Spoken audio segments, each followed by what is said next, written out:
안녕하세요. 오랜만에 뵙습니다. 아무래도 한 달에 한 번씩 뵈니까 처음에 이제 많은 분들이 오셨는데 한 달에 한 번씩 되니까 좀 빠지는 분이 많은 것 같아요. 다음에는 뭐 일주일에 한 번씩 해야 될 것 같습니다. 예, 오늘 연암 박지원입니다. 연암 박지원은 뭐 철학자로서보다 문장가로 많이 알려져 있죠. 그리고 이제 그 문장가 중에서도 우리 역사 5,000년 문장 중에서 최고로 손꼽는 정말 그 탁월한 작가입니다. 지금도 인기가 있습니다. 지금도 이제 인기인데 라이벌이 누구냐면 정약용과 라이벌 관계예요. 연암이 살아있을 때 정약용과 라이벌 관계를 형성하지는 않았습니다. 다만 이제 지금 사람들이 어떤 사람은 연암을 좋아하고 어떤 사람은 다산을 좋아하는데 재미있는 게 다산 좋아하는 사람은 연암 별로 안 좋아하고 연암 좋아하는 사람은 다산 별로 안 좋아해요. 참 신기한 일이죠. 저는 다 좋은데 말이죠. 그런데 이유가 있습니다. 상당히 그 글쓰기나 또 세상을 바라보는 관점이 상당히 다릅니다. 어느 쪽은 옳고 어느 쪽은 그르다 이게 아닙니다. 이런 두 가지 유형의 사람은 우리 주변에서도 흔히 찾아볼 수 있습니다. 서로 상반되긴 하지만 굉장히 중요한 가치를 이야기하고 있거든요. 이야기하는 방식이 달라요.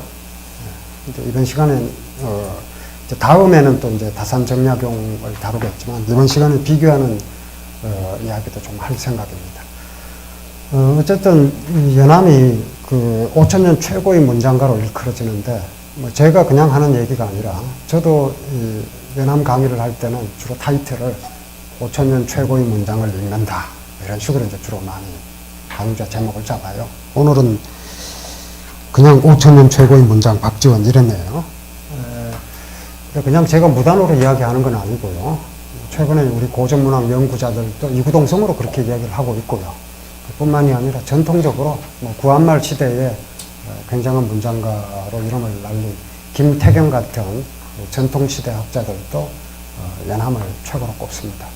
그런가 하면 뭐 남한의 학자들 뿐만이 아니라 북한 학자들도 고전문학의 최고봉 하면 연암을 꼽습니다.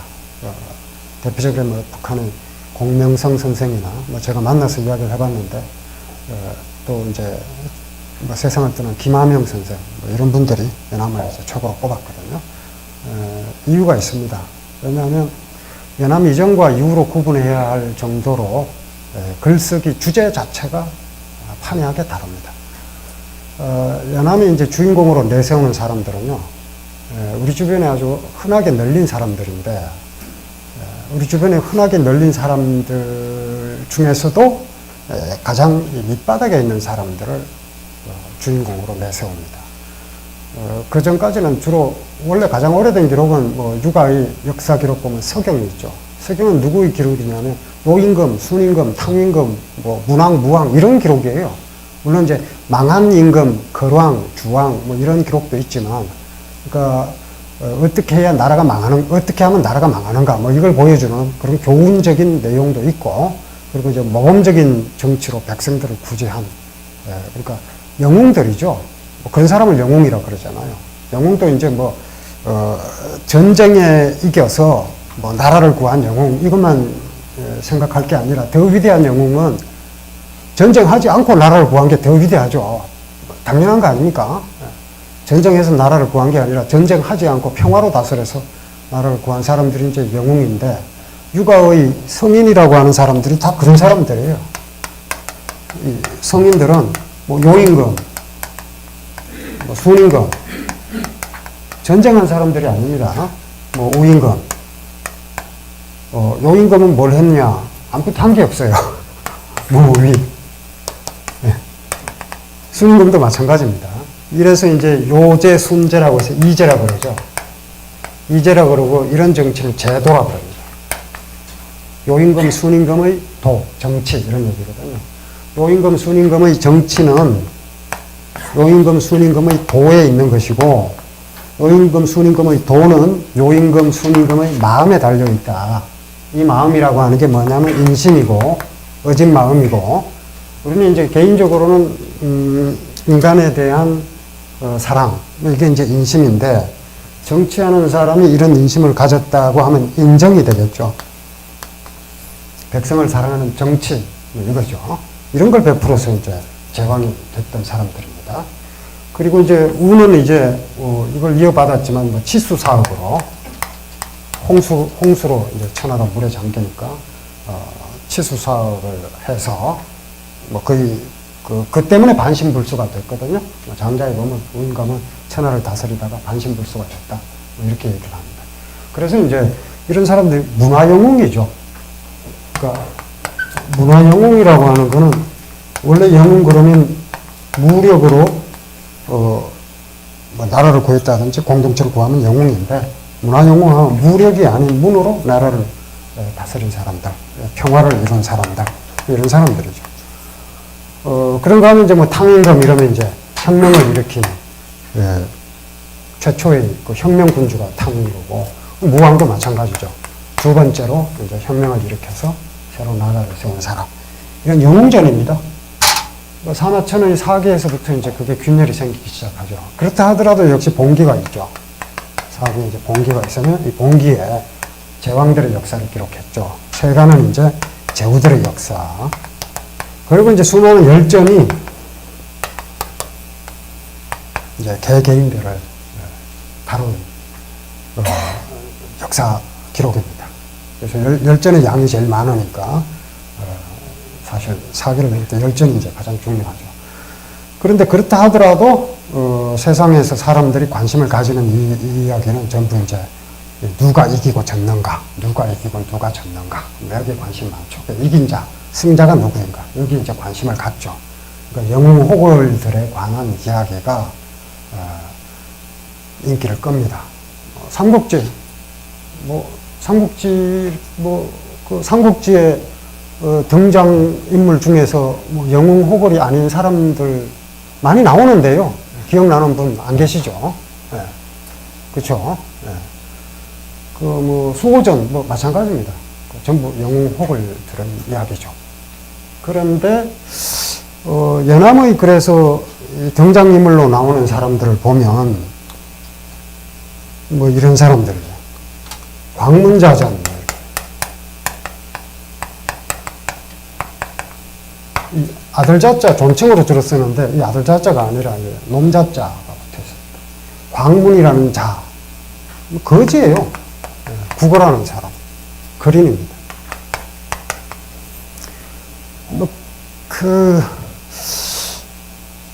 지금 근대 사회에서는 이제 일하지 않으면 먹지도 마라 이런 식이 돼서 거린에 대한 거린을 대우하는 시선이 아마 가장 낮을 거예요. 노숙인이라 하더라도 국어를 하느냐 아니냐에 따라서 이제 자존감 차이가 있고 이러잖아요. 근데 맹자에 따르면요, 우리 다 국어를 하고 있는 거예요.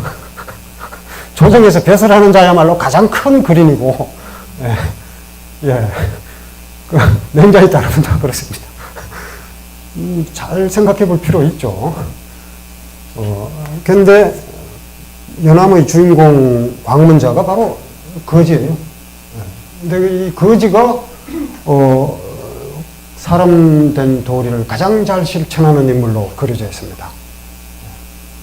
그 당시 18세기 초 연암이 이제 1737년생이거든요.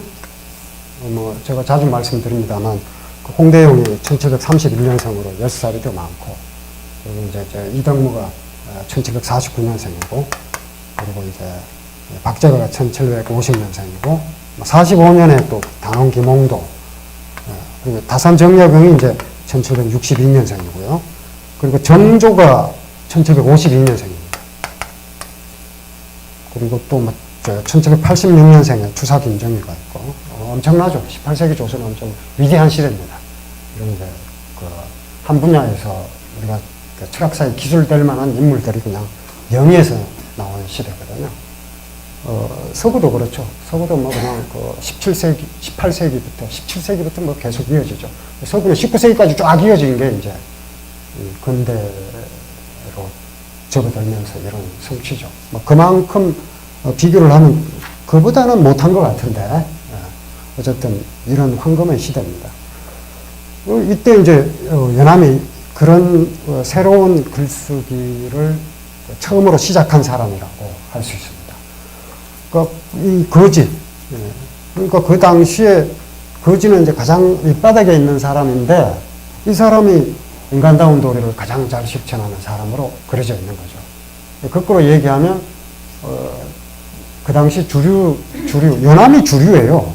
그러니까 연암 스스로가 노론이고 반남박씨 집안이고 반남박씨 집안은 뭐 정선 판서가 뭐 40명이 넘고 뭐 그렇습니다. 그러니까 뭐 조상자랑 할 만한 집안이 아닌 거예요.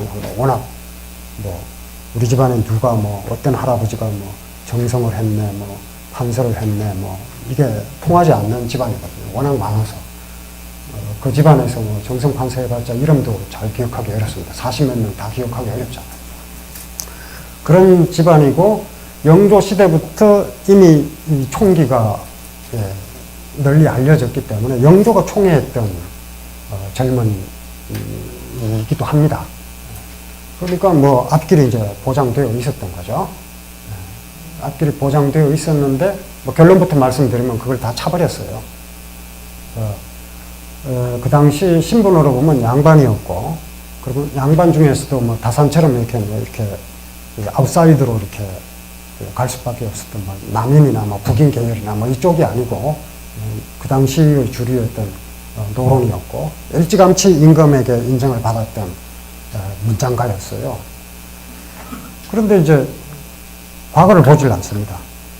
과거를 보지 않으니까 과거 보지 않은 사람들은 지금까지 너무 흔하게 나왔죠.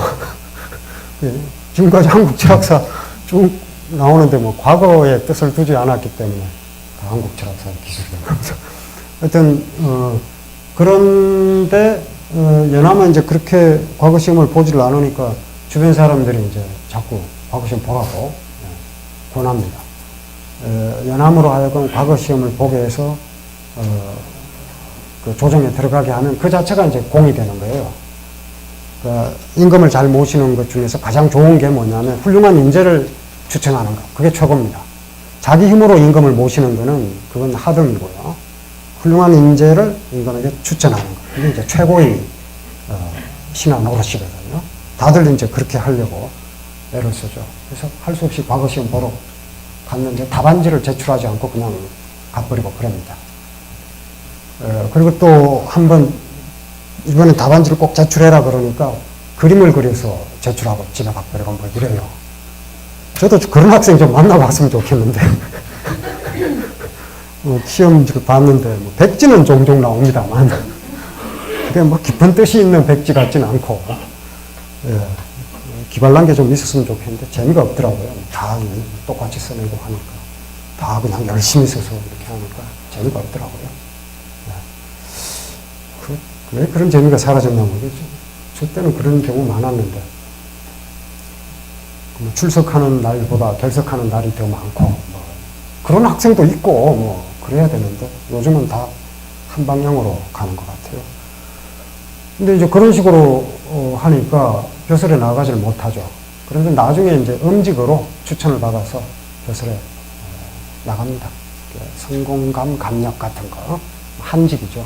그런가 하면 이제 안의 지금은 이제 안의로 바뀌었는데 원래 안음이었거든요. 이 음자가 안 좋다고 해서 의자로 바꿨어요. 근데 이 안음의 현감도 하고 면청 군수도 하고 합니다. 그 당시 이제 연안 물질적으로 상당히 풍요로웠던 시기이기 때문에 또 뛰어난 작품들 많이 나왔습니다. 뭐 알 수 없는 거죠. 다산 정약용처럼 18년간 유배를 가서 그 험한 상황이 되니까 또 학문에 매진하는 수도 있고요. 또 생활이 풍요롭기 때문에 또 좋은 결과물이 나올 수도 있고 그럽니다. 그러니까 이제 모르는 거예요. 그러니까 무조건 유배 보낸다고 해서 좋은 글이 나오는 건 아닙니다. 어차피 좋은 글은 유배를 보내면 유배를 보냈기 때문에 나오고, 또 좋은 조건이 되면 또 좋은 조건이 되었기 때문에 나오고, 뭐 그러는 거예요. 근데, 그런 시절이 있었고, 대부분은 험한 세월을 살았습니다. 당시에 이제 정조가 연암을 굉장히 높이 평가했죠. 높이 평가했는데, 연암의 글쓰기는 싫어했어요. 연암은 다산의 작품을 읽은 흔적이 없는데, 뭐, 나이 차이가 뭐 그렇게 많지는 않죠. 그런데, 그러니까 30년 차이 안 나죠. 62년생이니까요. 근데 다산은 저 연암의 글을 읽었어요. 그런데, 연암식의 글을, 이른바 이제 패설, 패관이라고 그러거든요. 쓰잘데기 없는 이야기예요, 전부. 이거는 피거든요, 피. 그러니까 피나 뭐 쭉정이 뭐 이런 겁니다. 그러니까 곡식 중에서 가장 가치 없는 것. 이런 이제 패설 문학이기 때문에, 다산은 이런 식의 문학을 비판하다. 비판하는데 재앙이다, 뭐 이런 식으로 비판을 하는 거죠. 그러니까 글쓰기 견해가 완전히 다릅니다. 정약용 같은 경우는 모름지기 시라는 게 뭐냐. 시는 두보를 본받아야 되고, 오로지 우군, 애민, 임금을 걱정하고, 시라는 모름지기, 우군. 임금을 걱정한다면 이제 나라를 걱정하는 거죠. 그리고 애민, 백성을 사랑하는 시. 이게 이제 아름다운 시고, 이 정신이 담겨 있지 않으면 시라 할 수 없다. 이런 식으로 이야기를 합니다. 아마 연암이 그 정약용의 글을 읽어서는 고리타분하다, 뭐 이렇게 느꼈을 수 있습니다. 실제로 지금 관점에 평가하더라도 정약용은 뭐 진보적인 지식인이라기보다는 상당히 완고한 보수주의자로 분류를 해야 할 겁니다. 내용을 읽어보면요. 그만큼 이제 글쓰기 스타일이 완전히 다른 거죠. 그러니까 연암은 이런 식의 그 틀에 얽매이지 않습니다. 그 정약용이나 정조가 추구했던 문학 세계는 정조가 그냥 보통 임금이 아니죠. 연암이, 그러니까 다산이 500만 자의 저수를 남겼는데, 정조가 남긴 저술량이 한 130만 자가 넘습니다. 어마어마한 500만 자면 500만 권이 500권이라고 생각하시면 되고요. 130만 자면 130권이라고 생각하시면 됩니다. 그 만자 단위가 그 조정에서 하나의 그 권으로 만들던 시대였으니까 130권 정도의 저술을 남긴 인물이고, 거기에는 뭐 경과 사에 대한 이 동아시아 고전 전체를 관통하는 그런 내용이 대부분이거든요. 그러니까 엄청난 학자죠. 다산은 뭐 말할 것도 없고요. 그런데 이른바 전형적인 고문주의자예요. 고문론자들입니다. 이 고문이라고 하는 건 뭐냐면, 이른바 문이라고 하는 게 뭐냐?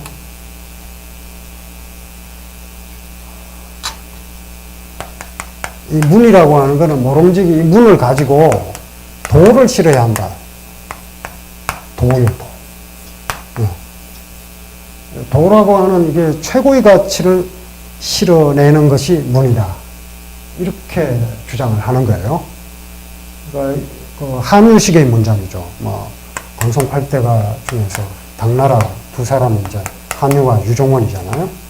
한유식의 문장을 표구로 칩니다. 물론 이제 이 문의제도라든지 이런 말은 송나라 북송시대 주돈이가 한 말이고요. 성리학자예요. 이 정조는 철저하게 그 성리학에 입각해서 조선을 다스려야 한다. 이렇게 생각했던 유학자입니다. 정조는 건대군주 아닙니다. 뭐 몸은 건대로 가려고 했는지 몰라도 정신은 완전히 투철한 중세주의자예요. 1776년에 임금이 되죠. 그리고 1800년에 죽었으니까 24년간, 상당히 긴 기간 동안, 평균 재위 기간보다 훨씬 더 긴 기간을 임금으로 머물러 있었죠. 박지원 같은 인재를 무척 아끼긴 했습니다만 글쓰기에 대해서는 좋아하지 않았습니다. 왜냐하면 쓴 글이 이제 거지 이야기, 아니면 뭐 예덕선생전 뭐 이런.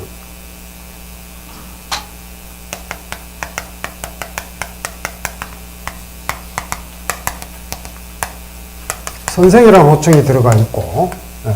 그리고 덕자가 들어가 있으면 굉장히 아름다운 것 같은데 이게 덜 어울렸죠. 누구냐면 이제 똥 푸는 사람이에요. 이 예덕 선생님. 똥 푸는 사람. 똥 푸는 사람. 이 예덕 선생님 주인공인 거예요. 왜 전기를 쓴 거죠? 거지의 전기. 아니 뭐 위대한 인물이라야 전기를 남길 만한 거지. 거지에게 무슨 전기를 남깁니까? 아니 마장전. 이건 이제 뭐 짐작하시다시피 이 예덕 선생이 굉장히 훌륭한 사람입니다. 명절 때마다 조상에게 제사도 꼬박꼬박 지내고 이웃 사람들에게도 마땅한 도리를 다 실천하는 그런 사람이에요. 예덕 선생이. 그런가 하면 이제 마장전은 말을 사고 파는 그 상인, 거간꾼이에요. 마장전. 못 믿을 사람들이거든요. 말을 사고 파는, 말을, 어떤 말이 명마고 어떤 말이, 수척한 말인지, 별 볼 일 없는 말인지 알기가 어렵죠. 겉모습만 보고 알기 어렵잖아요. 그래서 뭐 백락이 말을 잘 알아본다 그랬잖아요. 그래서 백락이 읽고 한번 돌아보면 그 말의 값이 두세 배 뛴다. 말이 이제 좋은 말인지 나쁜 말인지 알기 어려운데 백락이 잘 본다 이거예요. 백락이 한번 돌아보면 마시장을 가다 한번 돌아보면 한번 돌아봤다는 이유로 그 말의 값이 두세 배 뛴다. 뭐 이러잖아요. 그만큼 이제 속여먹기 좋은 직업이죠. 그리고 이제 뭐 팔면 그만이고 뭐 이렇게 되는 거죠. 그런데 이 마장전에서 이 사람들이 가장 높이 그 평가받는 이유가 신을 지켰기 때문에 신뢰. 이 사람들이 우정이라고 하는 게 이제 신이 지켜져야 우정이 유지가 되는 거죠. 근데 이 사람들이 이제 최고의 우정을 갖춘 사람들로 기록이 되는 거예요. 그러면 이제 다른 사람은 어떻게 되는가? 신분이 높은 뭐 양반이라든지 뭐 이런 사람들은 어떻게 되는가? 그 사람들이 이제 영 엉망인 거예요. 양반전, 호질 뭐 이런 데 나오는 거 보면 이제 아주 세상에 이 형편없는 인간들이 이제 양반인 거예요. 북곽선생 뭐 이런 인물들이 나오는데 아주 위선자로 그려집니다. 그러니까 연암 스스로가 이제 그 모든 걸 다 갖춘 사람이거든요.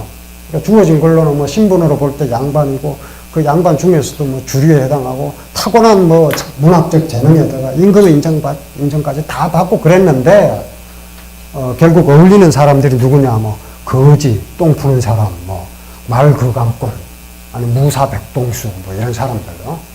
서자, 이덕무도 서자고 백동수도 서자고 박제가도 서자고 뭐 그렇습니다. 그러니까 그 당시 이제 조선의 딸아지들이거든요. 남들은 같이 놀려고 하지 않는 사람들인데 그 사람들하고 놀거든요. 그런가 하면 이제 뭐 행랑채 아범이라는 뭐 길 가는 사람 붙들고 이야기하고 뭐 돼지 치는 사람, 뭐 뗄나무 하는 사람 이런 사람들하고 이제 친구로 켜놓고 지냅니다. 그게 연암의 문학이 있게 한 거죠. 그러니까 우리가 어떤 사람하고 이제 노는데, 가능하면 어떻게 사회의 그 상층부에 있는 사람들하고, 뭐 끈을 연결을 해가지고 신분 상승을 꾀해볼까 하는데 연암은 거꾸로 간 거죠. 거꾸로. 이게 이제 연암의 정신을 자유롭게 한 겁니다. 그러니까 글이 자유롭게 나온 거죠. 그러니까 보이지 않는 글 보게 되는 거고요. 연암뿐만이 아니라 이제 연암이 또 최고로 꼽았던 사람이 이제 이덕무거든요.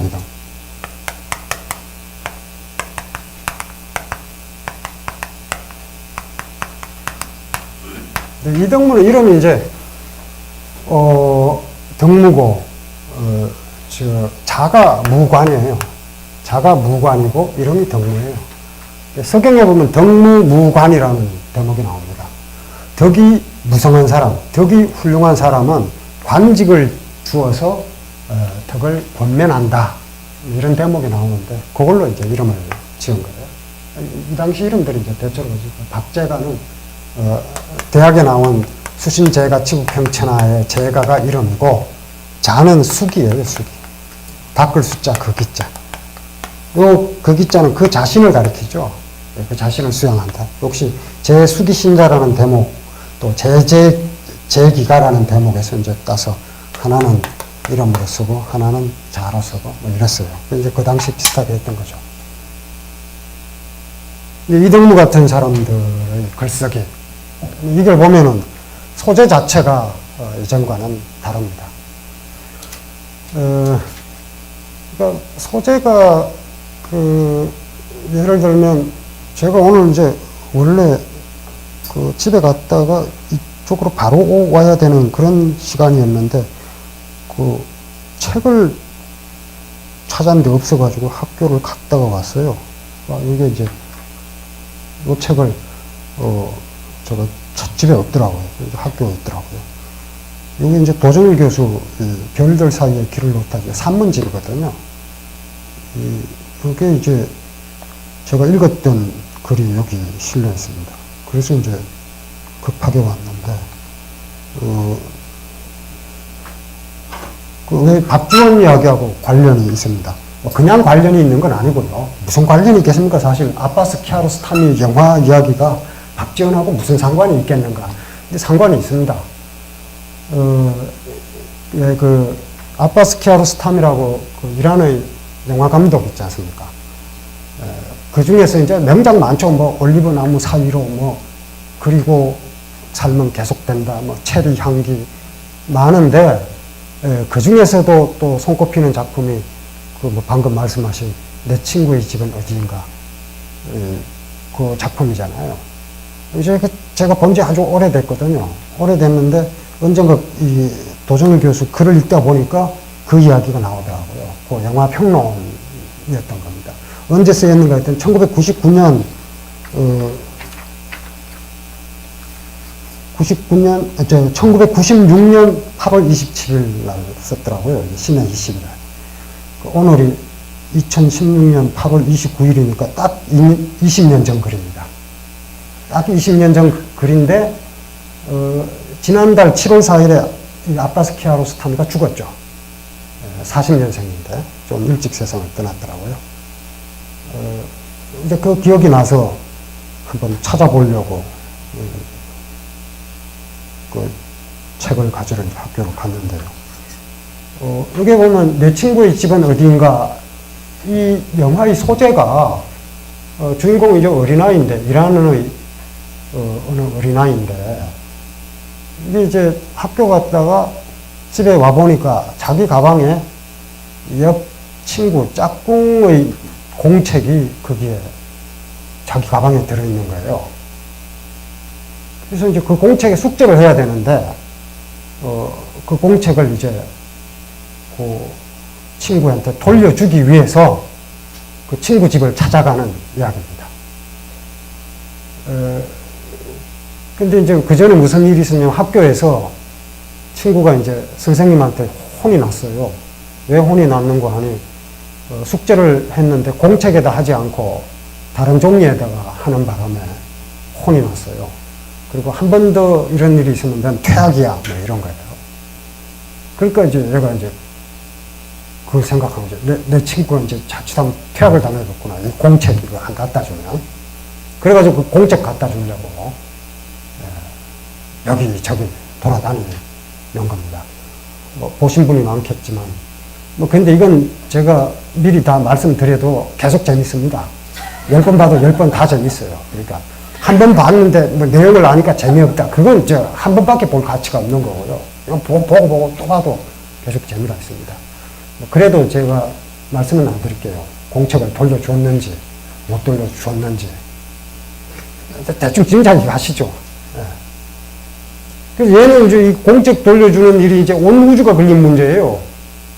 그래서 이제 그걸 돌려주기 위해서 이제 그 동네 사람들 찾아다니면서 묻는데 아무도 이 애의 이야기를 들어주지 않는 겁니다. 이 우주가 걸린 문제인데 말이죠. 그랬으니 어떻게 됐겠습니까? 이제 결론은 뻔한 거죠. 근데 물론 이제 거기에 또 다른 반전이 있으니까 한번 안 보신 분이 있으면 참 좋은 기회라고 생각하시고 부럽습니다. 처음 다시 보면서 감동을 느낄 수 있다. 이게 큰 그 기쁨인데 저도 지워버리고 다시 보고 싶거든요. 한번 보시기 바랍니다. 근데 이 소재 자체가 이제 이게 뭐 여기 이제 도졸 교수 표현으로는 이렇게 돼 있어요. 키아로스타미의 화면은 화려하지 않다. 북부 이란의 초라한 어느 시골 초등학교 교실의 배경이고요. 그리고 아이들, 꾀죄죄한 아이들, 꾀죄죄한 집들, 그리고 거기 사는 꾀죄죄한 사람들, 꾀죄죄한 빨랫줄, 그리고 고장난 라디오와 나귀, 꾀죄죄한 일상과 아주 건박한 시골 마을. 우리가 헐리우드 영화에서는 절대 볼 수 없는, 그러니까 헐리우드 영화에서는 다 이렇게 추방시켜버린 그런 장면들만 있는 거예요, 여기. 키아로스타미 이미지에는. 아주 하찮은 것들만 이제 줄줄이 나야 이렇게 있는 거죠. 비슷합니다. 박주현이 이야기하고 있는 글 속의 배경도 다 같습니다. 똥 푸는 사람, 똥지게, 이런 그 장면을 연상하면서 글을 읽어야 되니까, 우리가 어떤 보고 아름답다고 느낄 만한 아주 화려한 장면은 전혀 없는 거죠. 그러니까 그런 걸 갖고 무슨 놈이 아무리 글을 잘 써도 좋은 작품이 절대 나올 수 없는 그런 소재를 택해서 영화를 만든 거예요. 키아로스타미가. 연암도 그렇고요. 그게 이제 그린 거죠. 우리가 좋은 재료 넣고, 유기농이 꼭 아니라, 하여튼 좋은 거 넣고 맛있는 요리 누가 못합니까? 저는 못합니다만. 좋은 거 안 넣고 또 맛있게 만들어야 이제 그게 시래기국이라도 그게 이제 훌륭한 요리가 되는 것처럼 마찬가지인 거죠.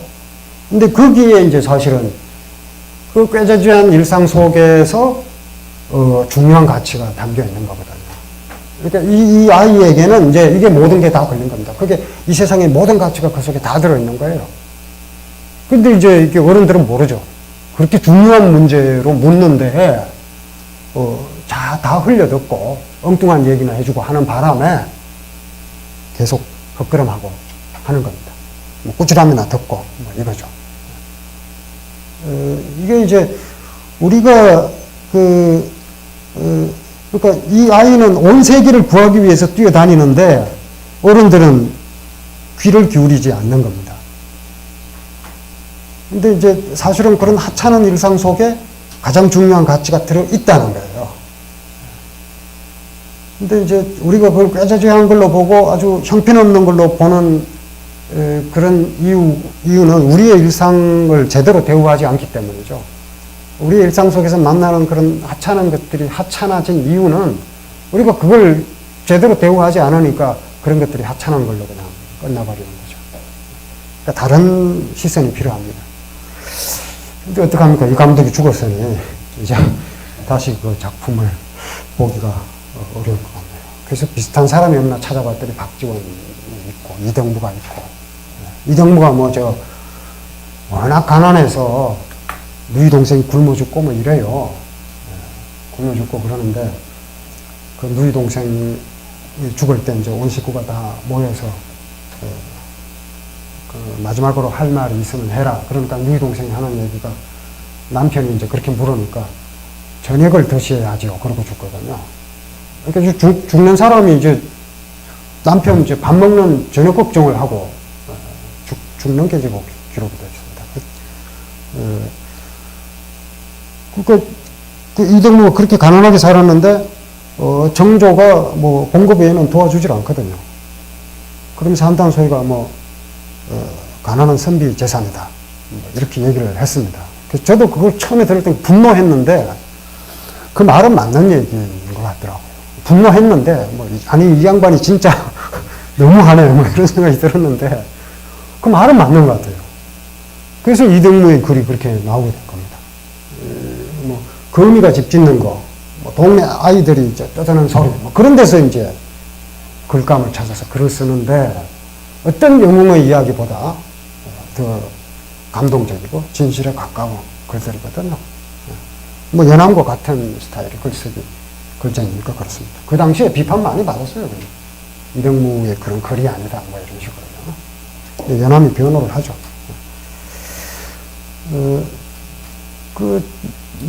지금 현대 한국에서 찾아보니까 시인들 중에 그런 시인들이 있더라고요. 그러니까 심호택 시인이 쓴 시 중에 보면은 시가 이런 게 똥구멍, 이게 시입니다.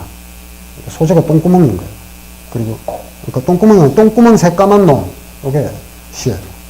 그리고 이제 똥지게, 시 제목이 똥지게입니다. 그리고 개콧구멍 이런 거예요. 아무리 이 시적 재능이 탁월하더라도 이걸 갖고 어떻게 아름다운 시를 쓸 것인가 씁니다. 네, 써요.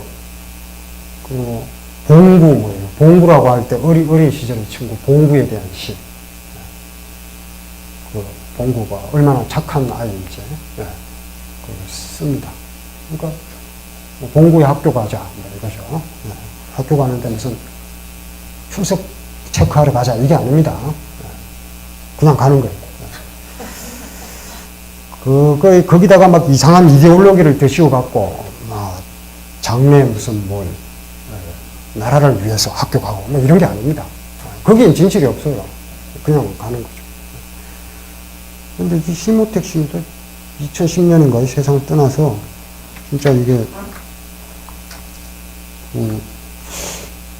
우리 고전을 읽는 수밖에 없는 것 같습니다. 이제 그런 시인들이 계속 나오겠죠. 이거를 읽으면요. 그래서 잠깐 말씀을 드렸는데 소재 자체가 아주 하찮은 일상을 이야기하고 있고 그 하찮은 일상 속에 가장 중요한 것이 들어있다. 이게 연암의 문학 세계를 이해하는데 가장 중요한 열쇠말입니다. 많이 들어본 얘기죠. 티클 속에 시방 세계가 다 들어있다. 화엄 철학 아닙니까? 원효와 의상의 화엄 철학도 같은 거죠. 이 하찮은 나달 하나 속에 온 우주가 다 들어있다. 이런 맥락이거든요. 근데 문제는 이제 그걸 볼 수 있느냐, 보지 못하느냐의 차이인 거죠. 예, 어쨌든 연암은 한마디로 그 문장이 탁월하고 그리고 그 문장이 높이 평가받는 이유는 그 문장을 통해서 자유를 노래하고 있기 때문에 연암의 문학이 높이 평가받습니다. 그러니까 우리는 연암의 그 작품을 읽으면서 지식인의 자유가 무엇인가 이걸 생각해 봐야 되겠죠. 다사는 좀 다릅니다. 자유라기보다는 책임을 더 강조하거든요. 자유를 이야기하면 책임을 던져버리고 책임을 이야기하면 자유를 포기하고 이게 아니죠. 둘 다 놓칠 수 없는 가치죠. 그리고 이제 대표적인 글들을 제가 몇 편을 소개만 해놨습니다. 그 하나하나를 읽을 수가 없으니까요. 정말 그 다양한 인물들이 나오는데 이존단기 이런 글이 있어요.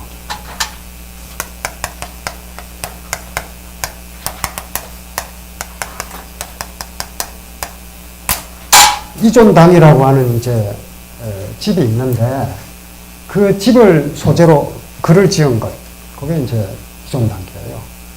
이게 이제 진사 중에 이 장중거라는 사람이 있었거든요.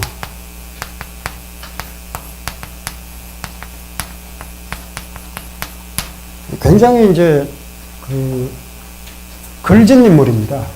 그러니까 늘 주변 사람들을 주먹으로 패기는 하고 굉장히 다루기 힘든 인물이거든요.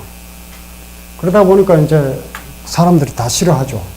다 싫어하다가 결국에는 법에 걸려서 위험한 처지에 놓이게 됩니다. 그러니까 사람들이 이 사람을 얽어 넣으려고 하는 거죠. 그런데 이제 연암하고 이웃에 살았어요. 그러니까 연암을 찾아와서 하소연을 하면서 이제 나는 이 세상 사람들과 관계를 하지 않고 은거하겠다. 원래 이존이라는 말은 주역에 나옵니다. 그러니까 용사지 칩은 용이나 뱀 따위의 이 짐승들이 칩 숨는 거, 겨울잠 자는 게 칩이죠. 칩충이죠, 칩충. 근데 경칩할 때 이렇게 쓰죠. 용이나 뱀 따위의 짐승들이 자기 몸을 숨기는 까닭은 이 존신이라. 그렇게 함으로써 존신, 자기 몸을 보존하기 위해서다. 이런 대목이 주역이 나오는데 여기서 이제 이존을 따가지고 자기 집 당호를 이존당이라고 짓고 그리고 연암한테 부탁을 해서 글을 지어달라 그러는 거예요. 이제 나는 세상 사람들과 이제 빠이빠이다. 나는 이제 자칫하다가 이제 법에 걸려서 내가 위험하게 될 테니까 그냥 이 이존당에서 그냥 원고하면서 살련다. 뭐 이러니까 이제 연암한테 그런 주제로 글을 써달라 이렇게 얘기를 한 거예요. 그때 연암이 이제 이존당기라는 글을 써줍니다. 써주는데 이제 가장 중요한 내용이 뭐냐면 이 존심이라고 하는 게 뭐 천하를 천하에 감추는 것. 그 장자에 나오는 말이거든요. 그러니까 가장 잘 감추는 건 뭐냐? 천하에 감추는 겁니다. 왜냐하면 아무리 뭐 보물을 잘 간수하고 뭐 괴짝 속에 넣고 자물쇠를 단단히 채우고 뭐 이래봤자 큰 도둑놈은 통째로 들고 간다는 거예요. 큰 도둑놈은. 그러니까 그런 놈들은 그 괴짝을 통째로 짊어지고 가면서 자물쇠가 혹시라도 제대로 채워지지 않았을까 염려한다 이거예요. 예. 우리는 이제 훔쳐가지 못하도록 자물쇠를 단단히 채우는데 큰 도둑놈은 통째로 훔쳐가기 때문에 자물쇠 단단히 채우지 않은 게 오히려 걱정거리다 이래요.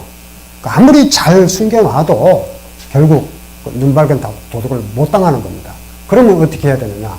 장천하의 천하, 천하를 천하에 숨겨라 뭐 이렇게 되는 거예요.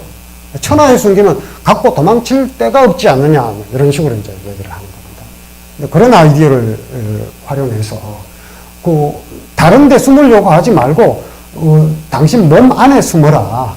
그 몸이라고 하는 게 예라고 하는 거다. 몸으로 하는 게 몸 동작이 이제 예니까.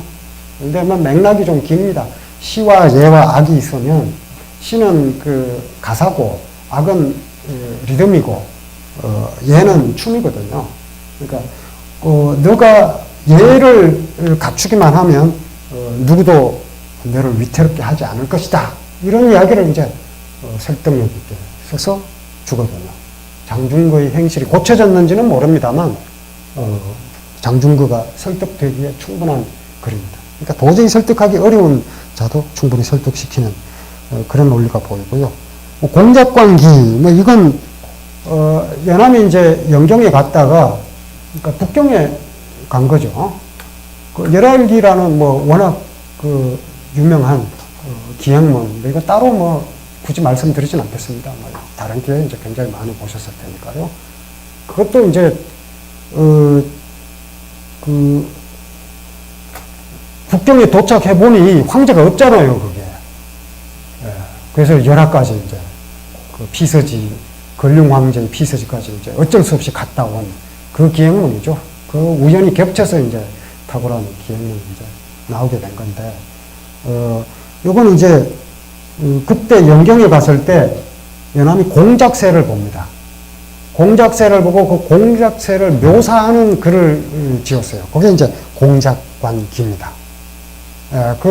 한번 읽어보시면 진짜 공작새가 눈에 보이는 것처럼 묘사를 해놨습니다. 우리가 지금 알고 있는 그 공작새의 묘사를 쫙 한문으로 기가 막히게 표현을 해놨거든요. 번역된 걸로 보셔도 충분히 그 맛을 느낄 수 있으니까 그러니까 사실적으로 묘사하는데도 이제 뛰어난 거죠. 그 하풍중로관기 이건 이 하풍은 이제 그 연꽃바람 이런 뜻이거든요. 중로는 이제 댄잎에 맺힌 있어요. 이런 뜻이에요. 그게 이제 당 이름이에요. 하풍중로다.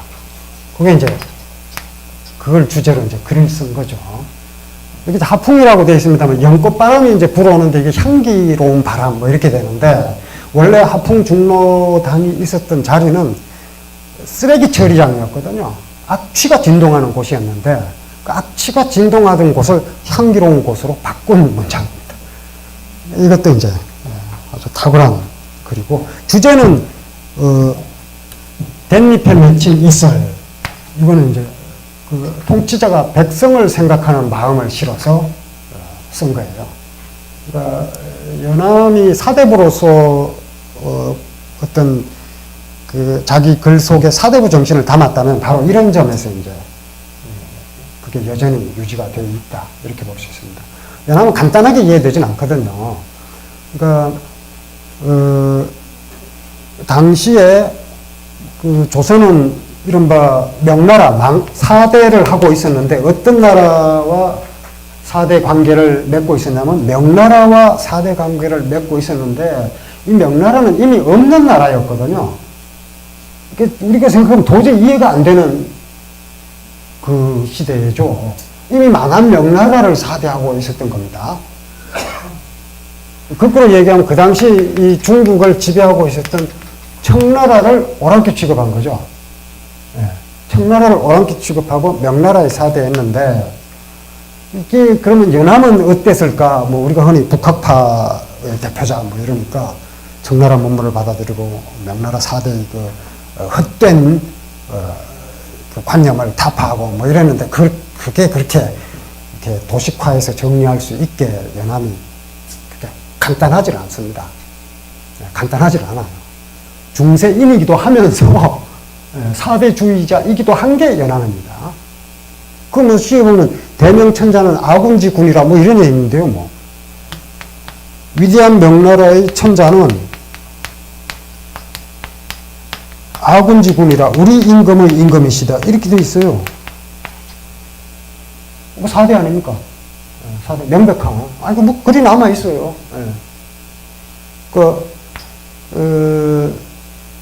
이게 이제 원래 이 명나라와는 이게 조선이 명나라와 관계를 맺었던 조국무역 체제에서 군신 관계였거든요. 명나라는 이 임금이 임금이고 이쪽은 신하고 이런 관계를 맺었습니다.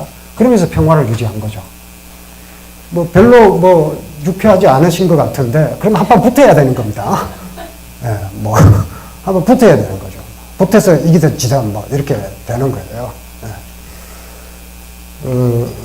그리고 이제 청나라가 이제 뭐 쳐들어온 게 언제입니까? 뭐 정묘호란 한번 있었고 병자호란, 병자호란 때 이제 그래서 한번 붙자 그렇게 붙은 거죠.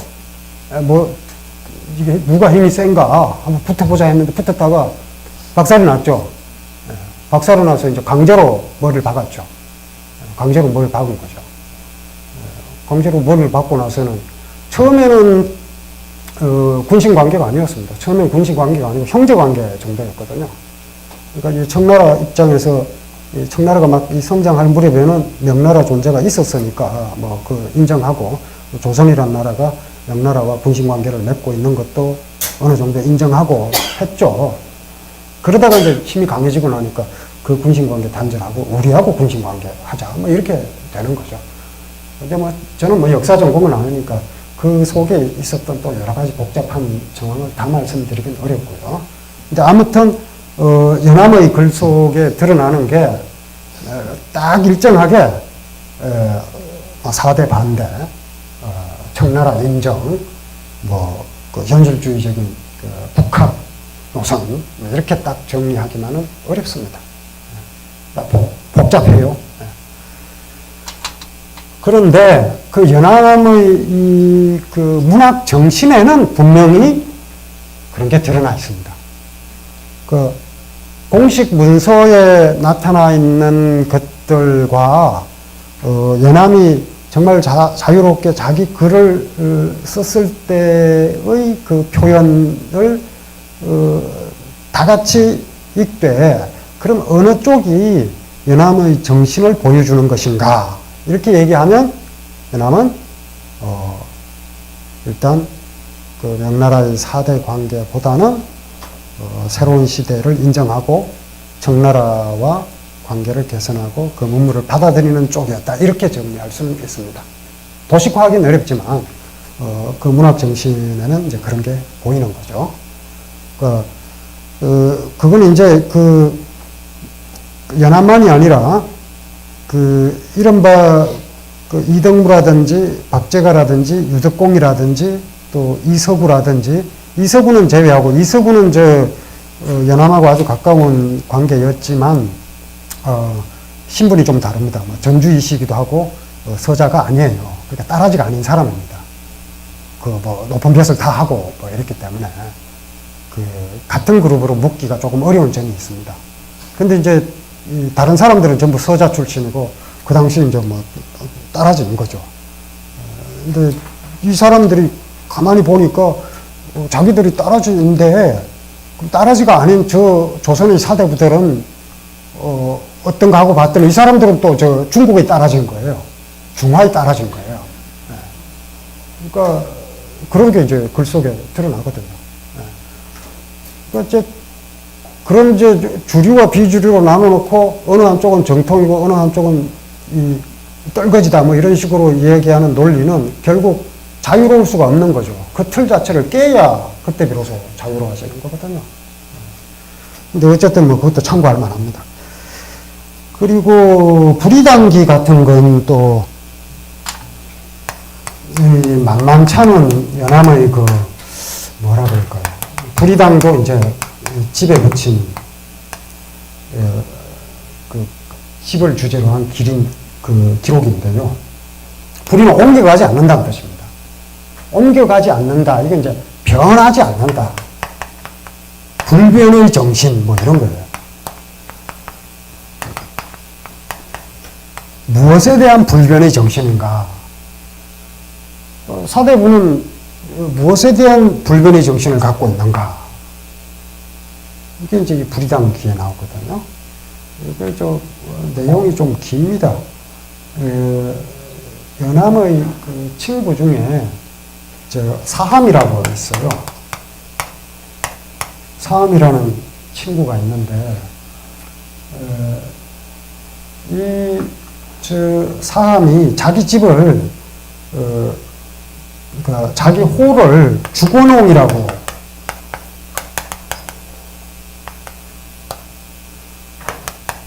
호를 지어요. 대나무집 늙은이 뭐 이런 뜻입니다. 그리고 이제 자기 호를 주제로 글을 써달라고 해서 나온 게 이제 이 불이당기예요. 그 대나무를 좋아한다는 게 뭐냐면 이 대나무라고 하는 건 이제 이게 군자의 상징이거든요. 뭐 오래됐죠. 시경에 나오고 뭐 대학에 천피기욱한데 록주고 이로다 뭐 이런 저 기수물가를 바라보니 푸른 대나무가 무성하구나. 유비군자여 여절여 자매여 타견아 그 절차탕마 이야기 나오고 뭐 이 군자의 그 뜨뜻함 뭐 이게 이제 대나무거든요. 그 이제 군자의 고분 기상 뭐 이제 속은 비었으니까 이제 마음이 욕심이 하나도 없는 그런 마음 군자다움 깨끗함 뭐 그걸 상징하는 게 이제 대나무인데 그래서 이제 그 글을 부탁받고 이 연암이 사함의 집에 갔더니만 대나무가 하나도 없는 거예요. 그러니까 연암이 묻습니다. 아니 대나무가 하나도 없구만 무슨 주거농이요? 이렇게 물은 거예요. 자네 집에 대나무가 한 그루도 없는데 왜 주거농이라 그랬어? 그러니까 사함이 멋쩍게 그냥 한번 그려봤어 이래요. 그러니까 이제 연암이 이제 난감해진 거죠. 그래서 대나무가 무성하게 만들어줍니다. 뭘로? 대나무를 심어준 게 아니라 글로요, 글로. 그 삶으로 그린 대나무 이야기가 되는 거예요. 그러면서 이제 자기 선생이었던 이양천 이야기를 합니다. 이 이양천은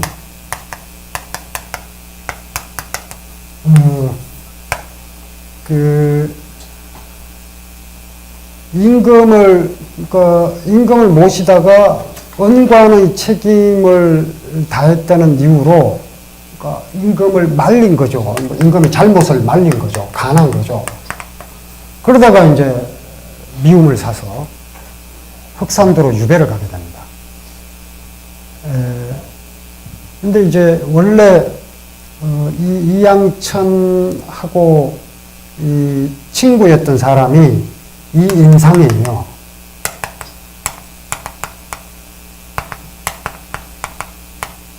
기린린자 상세로 상자인데요. 요 이인상이 그 아주 유명한 화가입니다. 화가. 그림 중에 설성도가 있어요. 눈을 잘 그리고 소나무를 잘 그리는 화가입니다. 그러니까 이 이인상과 이양천이 서로 친구지간이었어요. 근데 이제 이양천이 아주 좋은 족자를 선물로 받고 그걸 가지고 이제 그림을 그려달라고 이인상한테 보냅니다. 잣나무 그림을 그려달라 그래요.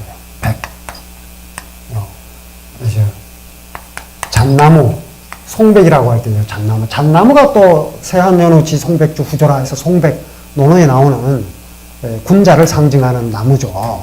사절 프로니까.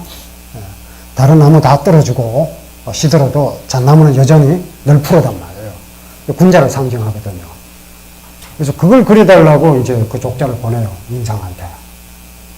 그랬는데 이인상에게서 다시 그 족자가 돌아오는데 거기에 잣나무는 없고 설부라는 시만 써져 있는 거예요.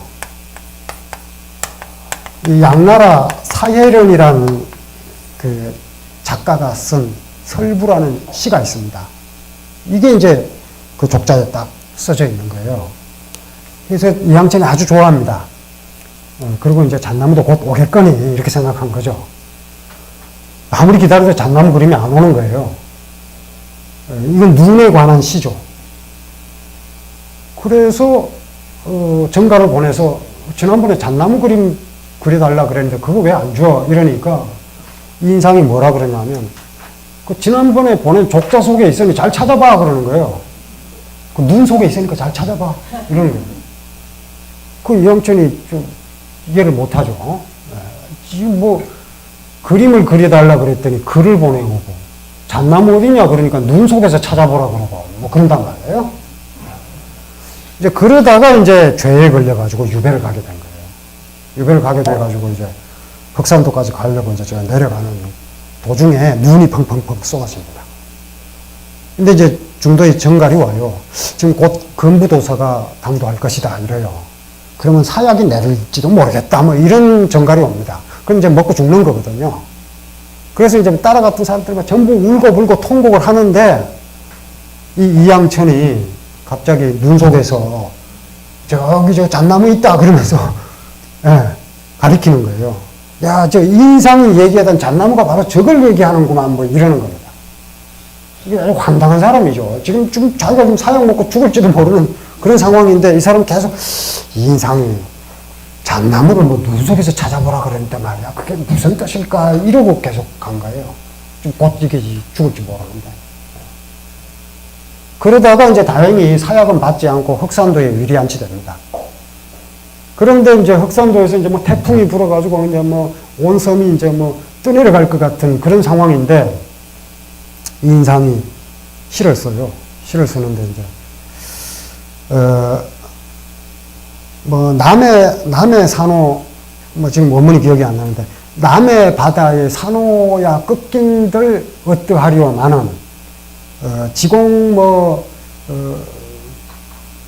단지 이게 염려된다. 단지 지금 서울에 있는 옥루가 추울까 걱정이라네. 그 임금 걱정하는 거예요. 그러니까 자기 죽으라고 보낸 임금 걱정을 하고 앉아 있는 겁니다. 그게 이제 산호곡입니다. 그게 이제 그 글로 써놓으니까 그게 인상한테 알려진 거예요. 그러니까 인상이 이제 편지를 보내서 요즘 자네가 잘 지내는가 했는데 산호공을 얻어서 보니까 잘 지내고 있구만. 그러면서 하는 얘기가 자네야말로 잣나무를 잘 그리는 사람이야. 이렇게 얘기하는 거예요. 그러니까 이제 요건 이제 이양천이 잣나무를 뭐 그림으로 그렸다는 뜻이 아니라 자기 삶으로 그렸다는 얘기거든요. 그런 내용을 쭉 기술을 하고 만약에 사함도 내 친구 사함도 마찬가지로 이런 어려움이 다가왔을 때 본래 자기의 생각을 바꾸지 않는다면 둘이 옮기지 않는다면 우리는 사함의 집에서 대나무를 볼 수 있을 것이다. 뭐 이런 식으로 이제 쭉 쓰는 글이 이제 불이담기입니다. 여기 이제 뭐 연암이 이제 사대부의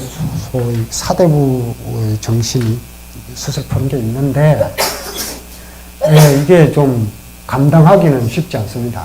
이거 이렇게 폼은 나는데 이거 같이 살면 참 힘들거든요.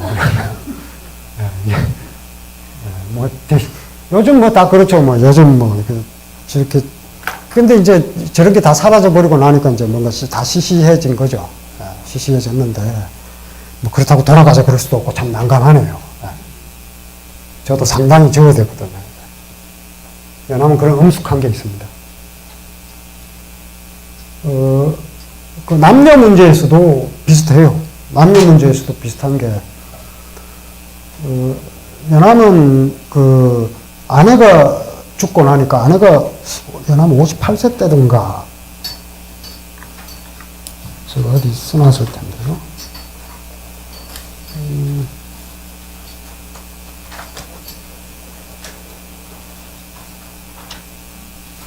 형이 58세로 죽었고,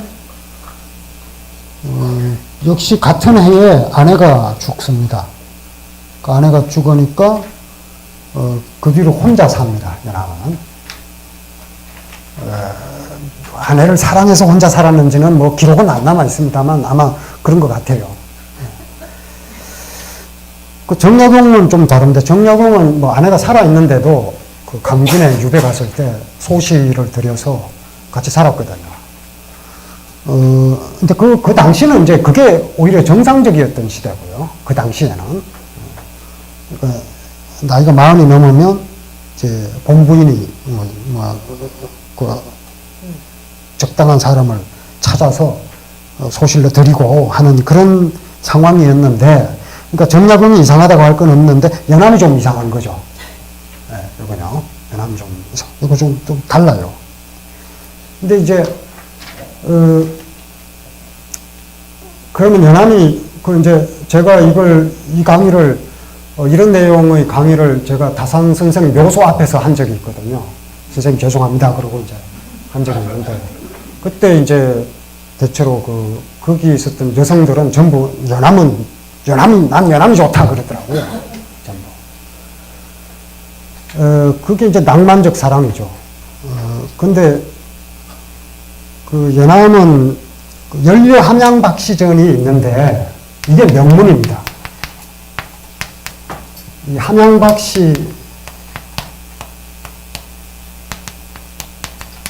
중에 연료가 있는데 그 연료 함양 박시 전기를 썼어요. 서문도 같이 써서 연료 함양 박시전 병서 뭐 이렇게 되어 있는데, 연료라는 게 뭐냐면 남편이 죽고 나면 그냥 수절하면서 사는 게 연료입니다. 그런데 조선에서의 연료는 수절해서 사는 건 당연하고, 연료가 되려면 이제 따라 죽어야 이제 연료가 되는 거예요. 원래 이제 사랑이 입증되려면 목숨을 바쳐야 입증이 되죠. 오페라의 주인공도 보세요. 다 죽어서 입증이 되죠. 살아있으면 언제 변할지 모르는 거잖아요, 그게. 안 그렇습니까? 백설공주가 뭐 왕자하고 결혼해서 잘 살았다는 얘기는 없어요. 결혼했다고 끝나는 거지. 그 다음에 무슨 일이 일어나는지 그건 뭐, 뻔하지 않겠습니까? 몰라요. 그러니까 죽어야 입증이 되는 거죠. 그래서 라트라비아타, 비올레타 죽었으니까 이제 이 영원한 사랑은 틀림없습니다. 토스카 죽었으니까 영원한 거죠. 그냥 끝난 거예요. 목숨을 바쳐야 입증되는 사랑입니다. 그러니까 근데 연암이 이제 이걸 썼는데, 이거 기가 막혀요, 내용을 보면. 이 중에 이제 연암이 하고자 하는 얘기는 이 함양박씨에 대한, 함양박씨의 그 연료다운 행실에 대한 기록도 있지만, 마땅히 연료라고 해야 될 텐데 인정받지 못하고 있는 사람들에 대한 이야기도 같이 실어놨거든요. 거기 보면 어떤 이야기가 나오냐면, 어떤 형제 둘이 조정에서 인사를 담당하는 직책을 맡게 됩니다. 그런데 그 중에서 이제 어떤 사람을 물망에 올려놨는데 그 사람을 이 대상에서 제외해야 되겠다고 이야기를 하는 거예요. 그러니까 문제가 많다 이러면서 제외해야 되겠다고 이야기를 하는 걸 그 어머니가 듣습니다. 어머니가 듣고 바느질 하다가 왜 그 사람 뭘 잘못했기 때문에 그 사람을 제외하려고 하느냐 이렇게 물으니까 그 형제가 뭐라고 이야기를 하냐면, 이 사람이 과부의 자식인데 그 과부의 행실에 문제가 있다고 합니다. 이러는 거예요. 근데 자기 어머니가 과부거든요. 어찌 그런 일이 있을 수 있겠는가 하는데 뭐 그런 일 많습니다, 사실은. 자기 처지를 돌아보는 사람은 많지 않거든요. 이제 그러니까 이제 어머니가 그러는 거예요.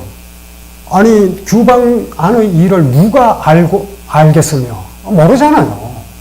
그러니까 뭔 일이 있었는지 알 수가 없고, 게다가 너희가 과부의 자식이면서 어떻게 그런 이야기를 하느냐, 이렇게 어머니가 이야기를 합니다. 그러면서 이제 동전을 꺼내요. 동전 하나를 꺼냅니다. 그리고 동전을 던져주면서 동전 봐라. 그러니까 두 아들이 동전을 보니까 맨질맨질 하거든요. 그러니까 어머니가 그 동전에 글자가 써져 있느냐, 글자가 다 지워졌습니다. 모서리가 남아있느냐, 모서리가 다 닳아버렸습니다. 그러면서 이제 어머니가 얘기합니다. 내가 그 동전을 20년 동안 굴렸다. 그래서 저 남편이 죽고 난 뒤에 그 밤이 되면은 외로워서, 외로운 뭐 그 표현도 오동리 파리가 마당을 굴러다니고 외기러기가 슬피 울고 종려는 코를 골면서 잘 때 이런 식으로 써놨는데 보면 그냥 어떻게 과부의 심정을 이렇게 잘 알았는가 감탄이 나옵니다. 왜냐하면 과부가 됐을 리는 없잖아요.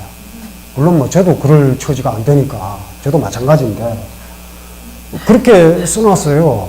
그렇게 써놓고 이제 그런 상황에서 자기가 잠이 안 오면 동전을 굴렸다는 거예요. 동전을 굴려서 이 동그란 게 굴러가다가 모난 데를 만나면 멈춘다. 그러면 또 더듬어 갖고 온 방안을 더듬어 가지고 또 동전 굴리고 이런 식으로 한 20번 하면 동이 튼다. 이거예요. 그래서 이제 그런 식으로 계속 굴리다가 이제 나중에 혈기가 조금씩 쇠퇴하니까 10번만 굴려도 되고 5번만 굴려도 되고 요즘은 굴리지 않게 되었다. 그래도 내가 이 동전을 고이 간직하고 있는 건 내가 이놈 때문에 수십 년 살아왔기 때문에 그 은공을 잊지 못해서 간직하고 있다. 이런 얘기를 합니다. 그러니까 이제 두 아들이 다 울었고 이런 얘기들이 이제 쭉 나오거든요.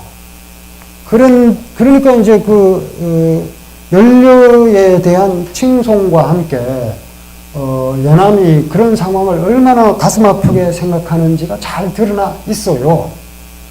그런데 연암이 막상 열알기에 보면요, 그 청나라에 가서 왕곡정이라는 학자를 만나서 토론을 할 때 연료를 자랑합니다. 우리 조선은 연료가 많다 이래요. 그러니까 왕곡정이 뭐라 그러냐면 그건 사대부 집안에서가 그렇지 어찌 다 그렇겠는가. 그러니까 연암이 아주 못을 박아요. 우리는 그 노비들도 다 이렇게 수절하고 다 한다. 이런 식으로 자랑을 합니다. 그러니까 연암 같은 사람이 연료 제도를 없앨 가망성은 없는 거죠. 그러니까 이 시대에 이 연암처럼 이제 살게 되면 이제 죽을 때까지 사랑해야 되는 거예요. 그러니까 꼭 그렇게 낭만적 사랑으로 죽을 때까지 사랑하고 꼭 그렇게만 살아야 되는 건 아니거든요. 다사는 어떻게든, 근데 그걸 굉장히 좋아하시는 것 같은데. 하여튼, 그걸 입장을 바꿔서 생각하면 굉장히 위험할 수가 있는 거죠. 다 그렇게 목숨 걸고 사랑해? 이렇게 되는 거죠. 근데 다사는 다릅니다. 다사는 노니까 간단해요. 임금이 병으로 죽었는데 신하가 따라 죽으면 그 충신이냐? 아니다. 당연히 아니죠. 어버이가 병으로 죽었는데 자식이 따라 죽으면 효자인가? 아니다. 그런데 왜 남편이 병으로 죽었는데 아내가 따라 죽느냐? 그냥 단칼에 그냥 끝내버립니다. 열부는 천하의, 연료제도는 천하의 악습이다. 이런 식으로 그냥 바로 그냥 잘못이다. 이렇게 판단을 내리죠. 누가 좋은지는 천천히 생각해 보시고요. 좀 쉬었다가 다시 연암 걸 보겠습니다. 최근 한번 도정일 교수님 산문집인데요. 이게 재작년에 나왔던가 그런데요. 2014년 한번 읽어보십시오. 별들 사이에 길을 놓다. 두 번째는요.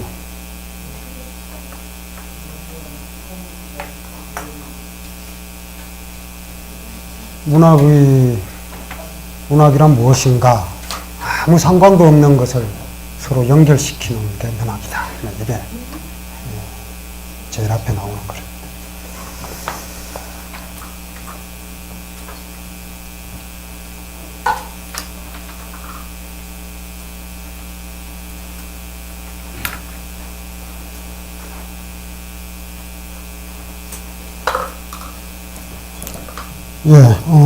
연암의 글은 아무리 하찮은 이야기라도 그 속에 하찮은 이야기를 하찮게 쓰면 하찮은 게 되죠. 근데 하찮은 걸 하찮게 쓰지는 않습니다. 그러니까 여기 나오는 표현대로 아바스 키아로스타미가 아주 시시한 주제를 가지고 영화를 만들었는데 결코 시시하지 않은 거죠. 연암도 그렇습니다. 아주 하찮은 걸 주제로 글을 쓰는데 절대 하찮은 이야기가 아닙니다. 그리고 아주 이상한 사람들, 그 중에 하나가 그 2페이지에 보시면 김홍련이라는 사람이 나오는데요. 아주 괴짜입니다. 연암이 산에 오르는 걸 좋아해서 전국의 명산을 오르지 않은 곳이 없습니다. 연암의 소원이 뭐냐면 전인 미답지처. 앞사람은 절대 밟아보지 못한 높은 곳에 올라가 보는 거. 그게 소원이었어요. 그러니까 이제 북으로는 백두산, 묘향산, 금강산, 남쪽으로 속리산, 가야산, 안 오른 산이 없어요. 그런데 이제 한 번은 처음에 이제 금강산 이야기부터 시작하는데요. 금강산에 간 적이 있어요. 금강산에 갔더니만 금강산은 옛날에도 그랬나 봐요. 전부 이제 그 금강산의 그 기암 괴석 그 위에다가 자기 이름을 새기는 겁니다. 옛날부터 우리나라 사람들은 그렇게 낙서를 즐겼나 봐요. 그런데 이제 그 높은 곳에 새길수록 좋은 거겠죠.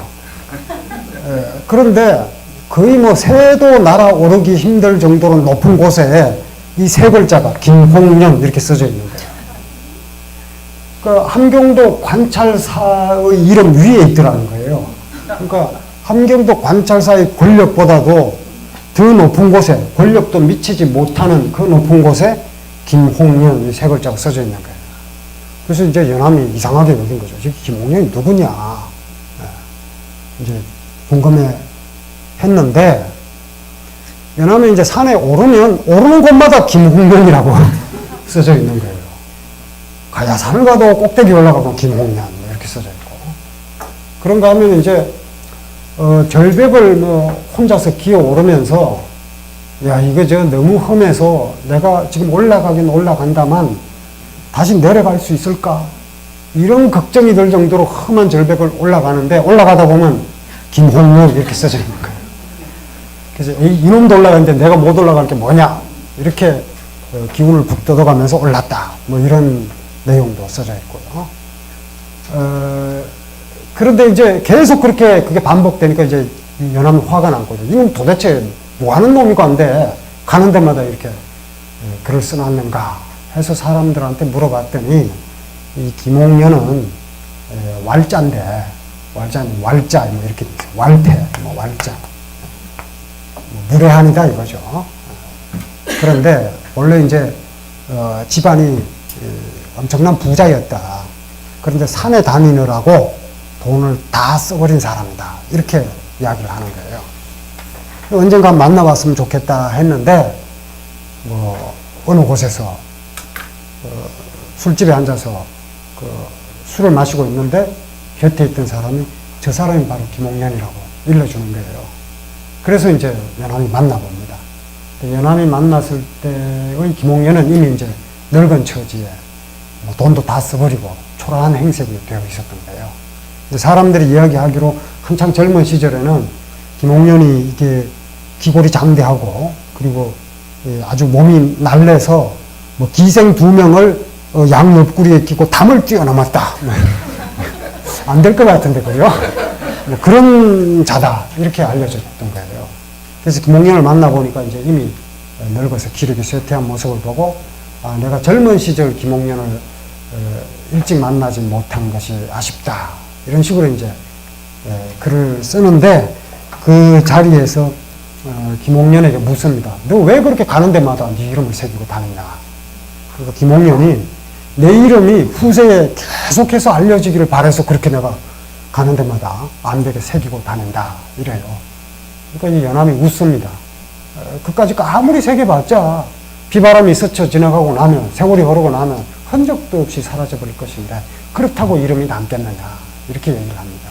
맞는 얘기죠. 지금 김홍련이라고 어디 가서 보신 적 없죠. 다 사라져버렸죠. 금강산에 가도 없죠. 그런데 그 이야기를 듣고 나서 며칠 있다가 김홍련이 연암을 찾아옵니다. 내 이야기를 글로 써주시오. 이렇게 부탁을 해요. 그래서 연암이 글을 써서 지금 김홍련의 이름이 전해져 오는 거예요. 여러분도 주변에 잘 보십시오. 연암 같은 글재주가 있는 사람이 있으면 가서 내 이야기를 써주세요 하면 그냥 길이 남습니다. 당나라 때 한유가 그랬어요. 한유가 묘지명을 쓰면 한유가 묘지명을 써주면서 먹고 살았어요. 왜냐하면 한유의 묘지명이 지금 고문진비에도 한 10편 정도가 실려 있습니다. 내용 읽어보면 별 볼 일 없는 사람이에요. 그 사람이 무슨 우리가 뭐 문장의 대가도 아니고 역사 속에 수많은 인물들, 우리 다 알죠. 우리 역사 속에 인물로 남지 못한다는 거 압니다. 그 수많은 사람 중에 다 숨겨진 사람들인데 그 사람들 이름이 지금까지 전해져 오는 건 한유의 문장 때문이거든요. 근데 이제 한유는 원래 묘지명이라고 하는 건 이제 돈 받고 써주면 상투적으로 이렇게 다 써주거든요. 일정한 형식이 있으니까. 그래서 쓰나마나한 묘지명인데 한유는 그 하나하나가 독창적입니다. 하나하나의 그 작은 이야기를 갖고 아주 정말 길이 남을 만한 문장을 써요. 그러니까 이제 그렇게 부탁을 한 거죠. 물론 이제 그런 한유의 문장에 의존할 필요 없는 사람이 이제 유종원 같은 한유의 친구. 근데 이제 이 유종원의 이 묘지명도 한유가 썼어요. 유자후 묘지명을 한유가 씁니다. 근데 유자후 묘지명의 한유가 뭐라고 썼냐면 이기 자력으로 치필전 후세라 그래서 유자후는 내 문장을 빌 필요도 없이 오직 그 스스로 문장의 힘만으로 이 세상에 남을 것이다. 이렇게 씁니다. 뭐 실제로 그렇기도 하고요. 근데 뭐 이런 인물 외에는 유종원 시요. 그 유명한 시 많죠. 강설이라는 어공야박이라는 강설 같은 시 보면은 천산조비절하고 만경 인종멸이요, 고주사리봉이 독조 한강설이라 이 시 있죠. 그 시는요 마지막에 눈설자 하나가 딱 나오면서 온 천지가 눈에 확 뒤덮이는 절창입니다. 이 앞에까지는 전혀 그거 몰라요. 전혀 모르다가 마지막에 눈설자 하나 나오면서 온 천지가 눈으로 그냥 잠겨버리는 그런 시인데 이런 스타일의 시인입니다. 근데 이런 사람들 그런 한유와 맞먹는 거죠. 맞먹는데 김홍련 같은 사람은 이제 연암을 만나서 이름이 지금까지 전해져 오는 거죠. 근데 그 내용을 제가 거기다 이제 일부를 써놓았습니다. 아주 이상한 사람이거든요. 이상한 쪽에 미친 사람이죠. 그래서 우리는 이런 사람들 보면 이제 미쳤다 그러죠. 미쳤다 그런데 원래 이제 이런 식으로 김홍련은 이쪽으로 미치고 광문자는 또 저쪽으로 미치고 이렇게 다양하게 미쳤던 게 이 근대 이전의 이 사회고요. 지금 이 근대 사회는 다 한 방향으로 미친 거고요. 그래서 한 방향으로 미치다 보니까 자기들끼리 안 미쳤다고 그러고 살고 있는 거죠. 확실히 미쳤다는 증거는 안 미쳤다고 얘기하는 게 미쳤다는 증거잖아요. 미친 사람한테 물어보면 안 미쳤다고 그러거든요. 근데 이제 이런 다양한 인물이 이게 이렇게 아주 괴상하고 이상한 사람이라도 연암의 문학에서 다 소화할 수 있는 그런 주제입니다. 한번 읽어보시고요. 근데 이제 연암 문학의 기원을 따지고 들어가면 장자가 나오고 맹자가 나오고 그렇습니다. 근데 이제 장자만 하더라도 그 장자의 주인공들은 이게 바닥에 있는 사람들 많거든요. 전런발이가 대부분이고요. 전부 이제 천민, 소잡는 백정, 아니면 남곽자기 같은 성곽 바깥 남쪽에 사는 사람, 이런 사람들이 이제 주인공이죠. 연암의 주인공들도 비슷합니다. 근데 장자는 이를테면 천풍부라 그래서 대지에 바람이 불면 대지가 숨을 쉬면 그걸 바람이라고 한다 하면서 대지의 노래를 이야기하는데 연암은 시골 사람 코 고는 소리를 그런 방식으로 풀어내거든요. 시골 사람이 코를 고는 소리에 온 우주의 소리가 다 들어있는 거예요. 그것도 소개를 해놨으니까 한번 읽어보시고요. 그리고 뭐 아까 말씀드렸습니다만 연암은 이제 뭐 온 세상의 벗을 다 사귈 것처럼 돌아다녔습니다. 중국어를 못했거든요. 중국어 몇 마디 못했던 게 연암입니다. 연암의 선배였던 홍대용은 중국어를 상당히 잘했습니다. 그래서 실제로 이제 중국어를 익혀서 몇 달 동안 중국에 6달 정도 머물면서 중국 사람들을 사귀고 그랬는데 연암은 중국어 거의 못했습니다. 그래서 중국어 못했는데 중국 가서 엄청나게 많은 친구를 사귀거든요. 물론 필담을 하긴 했습니다만 우리가 어떤 사람과 아름다운 관계를 맺고 우정을 쌓는 데에는 반드시 언어가 잘 통해야만 하는 건 아니다. 이걸 연암에 대해서 알 수 있습니다.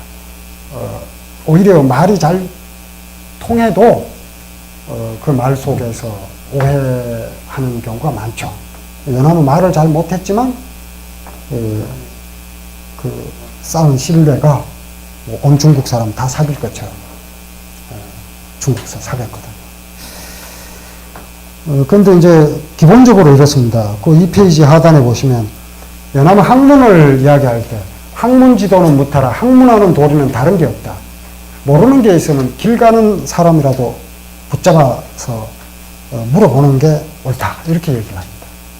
그리고 이제 연암의 시대에 들어가면 성리학이 만개한 걸 16세기라고 본다면 성리학의 시대는 물론 그 이전부터 고려 말에 시작이 되긴 했지만 대략 한 200년 정도 흐르면서 한국 성리학이 독자성을 갖게 되거든요. 그 인물이 이제 화담 서경덕, 해제유연적이 1491년생이고 화담 서경덕이 1489년생입니다. 서경덕이 2살이 더 많고요. 그리고 1501년생인 이제 퇴계 이황. 그리고 율곡이 1536년생입니다. 그 시대가 이제 절정기거든요. 그리고 연암은 이제 1737년생이니까 한 200년 정도 흐른 거죠. 이제 이 시기가 되면은 이미 성리학의 힘을 잃어버리기 시작합니다.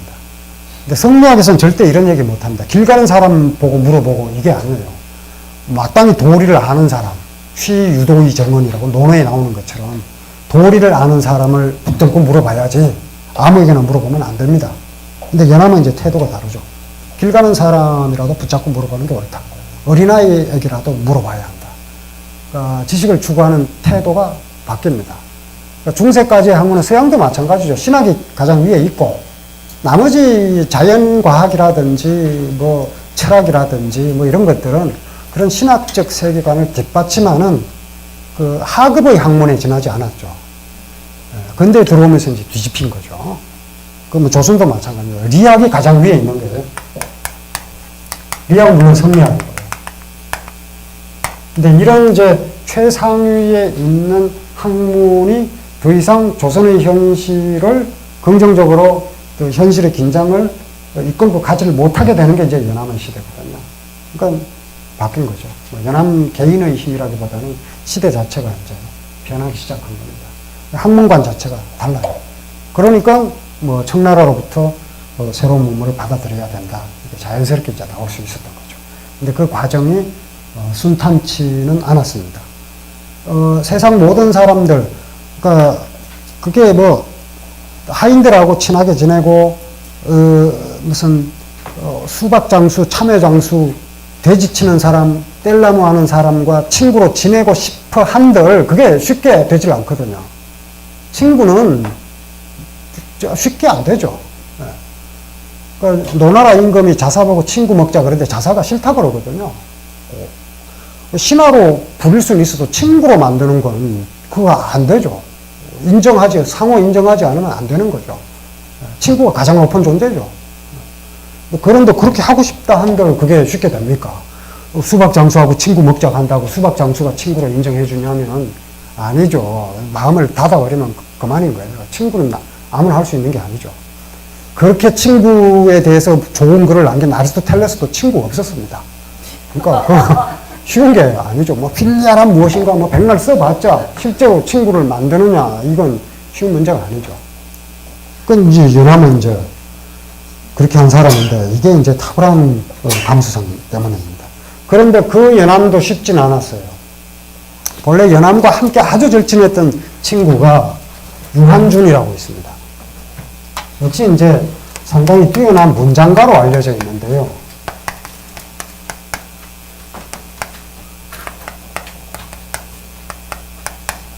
유한준이 이 연암의 친구인데 요 호가 창해였어요. 그 이제 보낸 시가 있습니다. 그 시에 보면 어떤 내용이 나오냐면 조금만 짧으니까 원문을 다 볼 수 있겠네요.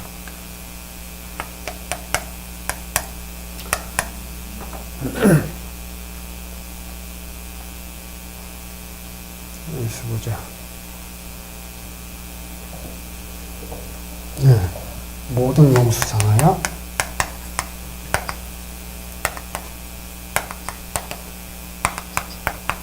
용수산은 이제 개성 부근에 있는 산인데요. 저물 무렵에, 너절 먹자죠. 저물 무렵에 용수산에 오른 거예요. 등산을 한 거죠. 그래서 저물녘 용수산에 올라서 후 조카 부지런히. 조카는 상대를 높여서 한 겁니다. 그대, 조카. 그대를 후 기다렸다. 기다렸지만 굳이 오지 않더군요. 그러니까 둘이 이제 용수산 위에서 보자 그런 거예요. 오늘 몇 월 며칠 저물녘에 용수산에서 보자. 그래가지고 연암이 이제 용수산 위에 올라서 그 유한준 친구를 기다렸는데 오질 않은 거예요. 오지 않으니까 이제 사방을 둘러보는 거죠. 둘러보니까 강수 동래하여 강물이 동쪽에서 흘러와서 강물이 동쪽에서 쭉 흘러와서 불경기로하다. 어디로 가는지 보이지 않더군요. 흘러가는 겁니다. 그게 어디로 가는지 불경 보이지 않더군요. 동쪽에서 흘러오는 건 알겠는데 어디로 가는지 모르겠다. 요거 산이 나오고 이제 물이 나오죠. 이게 이제 고산곡, 유수곡, 높은 산 흐르는 물, 우정과 관련된 고사가 있습니다. 이제 백아와 종자기 이야기가 이제 여기 얽혀 있는 거죠. 근데 어쨌든 올라와서 이제 기다리고 이제 친구가 안 오니까 이제 강물이 이렇게 흘러와서 어디로 가는지 보이지 않는 그런 이야기를 하고, 그 다음에 야심하여 밤이 깊은 거예요. 밤까지 기다린 거죠. 요즘 같으면 이런 거 없습니다. 그냥 이런 거 다 사라졌죠. 휴대폰 보고 뭐다 그러고 이제 끝나는 건데. 그놈은 문명의 위기가 이런 거 다 없애버렸죠. 언제 올지 안 올지 방법이 없으니까 기다리다가 이제 밤이 깊은 거예요. 야심 버물이 귀할세. 밤이 깊어서 달빛을 타고 범은 범피백주에 물결에 둥둥 떠다닌 건데 달빛에 둥둥 떠다니는 것처럼 버물이 돌아오고 산에서 내려오는 거죠. 야심 버물이 귀할세 정한 호수. 산 아래에 있는 정자 아래, 정자 부근입니다. 정자 옆에 있는 늙은 나무. 늙은 나무가 백이 일리까 허연 모습이, 이게 밤이 됐으니까 달빛에 비춰서 허연 모습이 백이 일리일세. 허연 것이 이 같을 말이 열리잖아. 같을 리자, 같을 약자. 마치 사람이 서 있는 것 같더라. 같을 약. 마치 허연 것이 마치 사람이 서 있는 것 같길래 우의 조카 선제 기간야로입니다. 나는 또 이렇게 의심했죠. 조카가 그대가 선제 먼저 와서 기간 그 사이에 서 있는 줄 알았다고. 이런 식의 이걸 보면은 유래나 이런 게 이제 이 속에 들어가 있지만 어쨌든 이 자체로 얼마나 서로 그리워하고 보고 싶어 하는지가 이 속에 이제 보이죠. 그 나무 사이에 딱 한번 서 있고 싶은 느낌이 드는데, 이렇게 지냈던 유한준과 나중에 사이가 벌어집니다. 이제 연암이 이제 부친의 묘소를 이전하는 문제로 서로 다투게 돼가지고 서로 거의 원수지간이 돼요. 근데 이제 원래 그렇게 된 이유가 연암이 유한준의 글에 대해서 높이 평가하지 않았습니다. 그러니까 연암이 사람이 좋은 사람이니까 뭐 다 좋다 하겠지만 할 것 같지만 글쓰기 문제에 대해서만은 타협이나 양보를 전혀 안 했던 사람이거든요. 반면에 이제 추사는 조금 그냥 다 잘한다고 그냥 이렇게 하는, 뭐 만나는 사람마다 해동제일이라 그러고 뭐 이러는데, 추사는 그랬지만 연암은 좀 달라요. 이 지점에 대해서 글쓰기에 대해서만은 전혀 타협하거나 하질 않았거든요. 근데 그런 글이 이제 실제로 탄압받기도 했고요. 그게 이제 상당히 예민하게 작용했던 것 같은데, 그런 문제로 이제 서로 사이가 벌어집니다. 그러니까 이런 그 인간관계의 문제는 연암에게도 결코 쉬운 것이 아니고, 그 우정이라고 하는 게 늘 대칭적으로 이루어지는 것도 아니고, 대칭적으로 이루어지길 바라서도 안 되겠죠. 그건 아주 어리석은 짓입니다. 내가 친구를 생각하는 만큼 친구도 나를 생각할까, 뭐 이런 거요. 이거 아주 웃기는, 아리스토텔레스도 그렇거든요. 아주 웃기는 이야기다. 그렇습니다. 우정은 늘 대칭적으로 나타나지 않죠.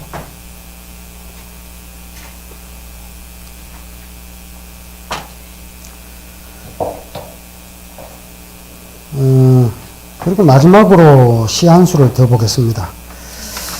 이제 연암의 그 형이 있었는데, 그 형이 죽어요. 연암이 51세 때, 큰 형이 이제 박희원인데, 박희원이 58세로 세상을 떠납니다. 예, 그래서 이제 연암억선형이라는 시를 써요. 연암에서,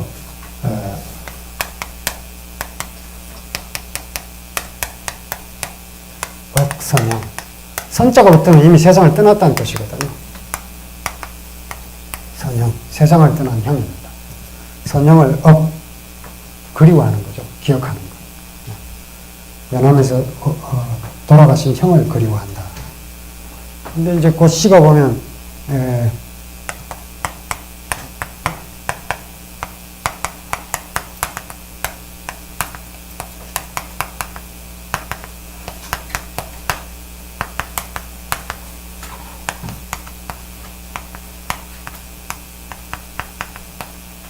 아형 안발, 아형 우리 형이죠.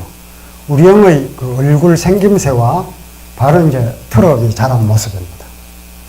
얼굴 생김새와 수염이 자라난 모습이 정수사요, 일찍이 수사, 누구를 닮았던가? 우리 형의 얼굴 모습이 누구를 닮았던가? 누구 닮았겠습니까? 아버지 닮았겠죠.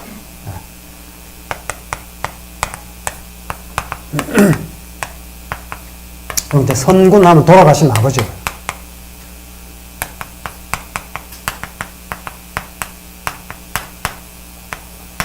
매옥선군, 매양 뭐 이런 뜻이죠. 매양, 돌아가신 아버지, 선군이 그리울 때마다 매자죠. 그러니까 돌아가신 아버지가 보고 싶을 적마다 간 아영이라 우리 형을 봤다. 그러니까 이제 이게 이제 요즘은 이제 그 이미지를 우리가 소유를 하고 있으니까, 사진이 나오면서 뭐 초상화를 그리고 뭐 사진을 남기고 뭐 이렇게 되면 뭐 돌아가신 분이 그리우면 사진 보고 뭐 그러면 되잖아요. 그런데 이제 이때는 이제 그런 게 없으니까, 이 그리움은 이제 그걸 해소할 방법이 없는 거죠. 그러니까 옛 사람들은 이제 그런 그리움을 해소하려고 뭐 아버지가 돌아가시면 부모의 불능독 부지서요. 아버지가 모르는 이제 이 물수변에 쓰기도 하고 죽을 사변에 쓰기도 하고 합니다. 같은 글자예요. 같은 뜻으로 씁니다. 부모의 아버지가 돌아가시면 불능독 부지서하고,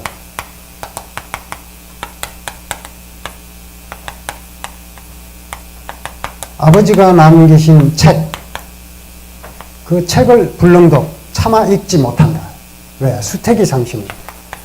손때가, 수택은 이제 손때예요, 손때. 그 책 보면 이제 책을 이제 많이 읽으면 손때가 묻잖아요. 손때가 오히려 새로워서, 아직도 새롭기 때문에 차마 읽지 못한다. 그 책을 가지고. 모모래, 어머니가 돌아가시고 나면 마찬가지예요. 어머니가 쓰던 그릇을 쓰지를 못한다. 왜? 구택직이 존원입니다. 어머니의 그 입기운이, 구택지기, 입대의 기운이 저는 남아있기 때문이다. 뭐 이러죠. 그러니까 어떤 사람이 이제 세상을 떠나고 나면 그 사람과 관련된, 관계된 어떤 사물을 보고 이제 그림을 달래는 그런 정서가 있죠. 근데 연암은 이제 그 그림을 어떻게 얘기를 했느냐. 돌아가신 아버지를 좀 볼 수가 없으니까. 볼 수가 없으니까 그걸 이제 보려면 형 얼굴을 이렇게 보면 거기 이제 아버지 모습이 이제 있는 거죠. 아주 괜찮은 방법인 것 같습니다. 아버지 모습이 있단 말이에요. 저도 가끔 제 형 얼굴을 보면 아버지 모습이 있단 말이에요. 그러면서 이제 그림을 달래는 거죠. 뭐 아버지가 살아있는 것 같고. 그런데 금일 사형, 그 형이 죽었단 말이에요. 오늘 이제 사형, 형이 그리우면 형이 이제 죽고 없는 거예요. 그러면 하척연고 어디에서 볼 것인가? 이제 아버지가 그릴 때 형 얼굴 보고 그림을 달랬는데 그 형이 이제 죽었단 말이에요. 근데 그 형이 그리우면, 형이 보고 싶어서 그리우면 어느 곳에서 그 형의 모습을 볼 것인가? 그래서 이제는 이제 남은 게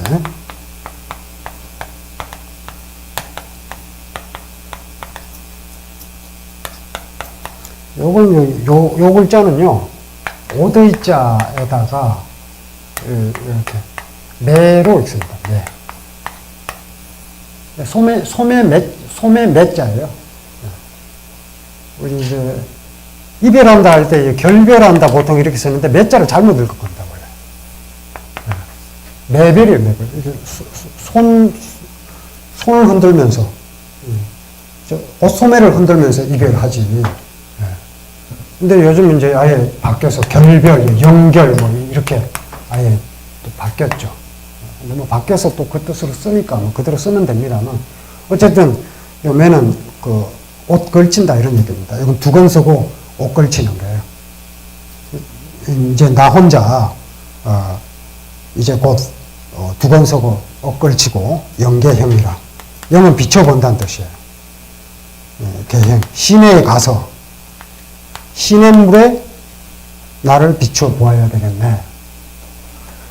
그러니까 이제 시냇물에 가서 이제 물에 이렇게 얼굴을 이렇게 비춰보면 내 얼굴이 거기 비치겠죠. 그럼 내 얼굴에 어쨌든 형 얼굴도 보일 것이고 아버지 얼굴도 거기 보일 거다. 뭐 이런 얘기입니다. 그러니까 가만히 보면서 이제 그 흔적을 찾는 거죠. 뭐 연암의 감수성이 보이죠. 굉장히 그 예민해요. 그러니까 이게 형이 이제 58세 때 죽었을 때 지은 시입니다. 그리고 아까 말씀드렸다시피 아내가 죽었을 때에도 시를 20수를 쓰고 혼자 지내고요. 그러니까 홍대용이 또 56세로 제가 한국 철학사에서는 56세로 단명하자 뭐 이렇게 써놨는데 단명은 아닙니다. 56세가. 이 당시 뭐 평균 수명은 20세 이하였다고 보니까 단명이 아닌데 그렇다고 오래 살았다고 할 수는 없죠. 건강한 사람은 7, 80까지 살았으니까요. 근데 어쨌든 뭐 통계적으로 보면 56세가 단명했다고 할 수는 없는데 홍대용하고 홍대용하고